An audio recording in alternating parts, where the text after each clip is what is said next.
આજે ઘણા સમય પછી 6 થી 8ની પાછી અપડેટ આવી છે. પાછો કાંઈક સૂરજ ઉગે છે. હવે સુખનો છે કે દુઃખનો એ તો હવે સમય કહેશે.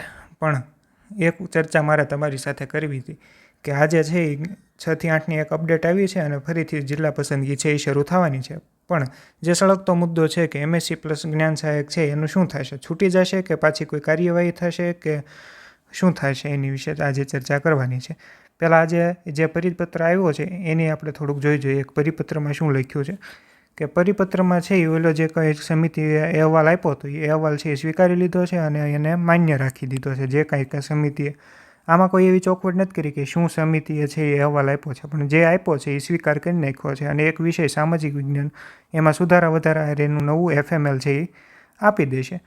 હવે એની છે એ આજના દિવસે આ સાઇટ છે એ અંડર કન્સ્ટ્રક્શનમાં પણ વહી ગઈ છે. એટલે ટૂંક સમયમાં આ તારીખે 6 વાગ્યે છે એ કોલ લેટર આવી જશે. ભાષા અને ગણિત વિજ્ઞાન એનું છે એ પછી સુધારા વધારા સાથે નવું FML છે એ હવે પછી તબક્કાવાર પ્રસિદ્ધ થશે. એટલે પહેલાં ભાષા અને પછી ગણિત વિજ્ઞાન એવી રીતે છે એ આવશે. આપણો મેઇન મુદ્દો એ છે જ્ઞાન સહાયક સાથે છે એ MSc કરેલું હોય અથવા તો કોઈ પણ માસ્ટર ડિગ્રી કરી છે એ ગણશે કે નહીં? હવે માની લો કે અત્યારે માન્ય રાખી દીધી છે અથવા તો ગમે એ કોઈક છૂટી ગયા હશે. તો તમને કદાચ એક મેસેજ યાદ હોય તો આવો કંઈક મેસેજ છે એ ટેલિગ્રામમાં ફરતો હતો કે કોઈએ છે એ MSc સાથે જ્ઞાન સહાયક કરેલું હોય અને બોગસ ડિગ્રી હોય એ બધા છે અહીંયા જાણકારી આપે. તો આ જાણકારી કોને મગાવી હતી? તો આ લોગોને તમે કદાચ ઓળખતા હશો. ઓલો ડાયલોગ આવે છે ને, લોગાની કિંમત છે એમ. તો આ લોગો કોનો છે? આ લોગો છે જ્ઞાન સારથીનો. જ્ઞાન સારથીવાળા કોણ છે? વાય જાડેજા. જે ઓળખતા હશે, જે ઓળખી ગયા છે, યુવરાજસિંહ જાડેજાની આ ચેનલ છે જ્ઞાન સારથી. એમને છે આ બધી જ વિગતો મગાવેલી છે વિદ્યાર્થીઓ પાસે. અને તમને શું લાગે છે કોઈ આમાં વિગત ભરી નહીં હોય એમ?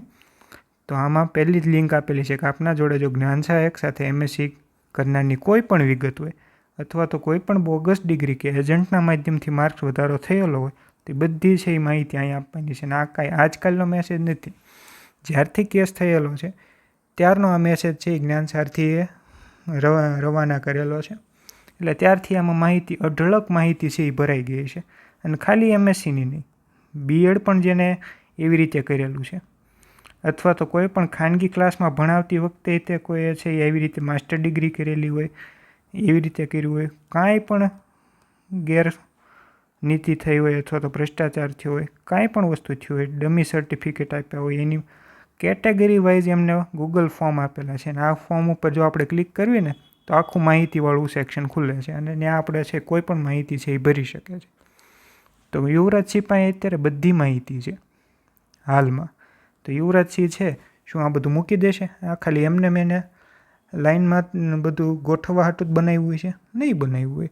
જો કોઈ પણ વ્યવસ્થિત છે એ કાર્યવાહી નહીં થાય તો યુવરાજસિંહ જાડેજા છે એ પોતે ઊભા થશે.